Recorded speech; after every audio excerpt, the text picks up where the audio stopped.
भोसेजवळ travel मेंढरांच्या कळपात घुसून 7 मेंढ्या ठार, 2 जखमी, लाखो रुपयांचे नुकसान. सांगलीच्या मिरज तालुक्यातील भोसे फाट्याजवळ ट्रॅव्हलर गाडी मेंढरांच्या कळपात घुसून 9 मेंढरे ठार झाल्याची घटना घडली. ट्रॅव्हलर गाडी क्रमांक DD01X9797 पंढरपूरकडून सोलापूरकडे चालली होती. मिरज तालुक्यातील भोसे फाट्यानजीक सांगोल्याकडे जाणाऱ्या रस्त्यावरून मेंढरांच्या कळपात ट्रॅव्हलर घुसल्याने कळपातील 9 मेंढ्या ठार झाल्या आहेत.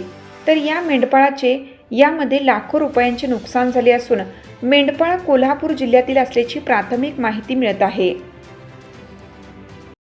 चालू घडामोडींचे अपडेट्स जाणून घेण्यासाठी आपल्या हिरकणी न्यूज चॅनलला सबस्क्राईब जरूर करा. लाईक करा, कमेंट करा आणि शेअर करा. बेल आयकॉनवर प्रेस करा आणि नोटिफिकेशन्स मिळवा.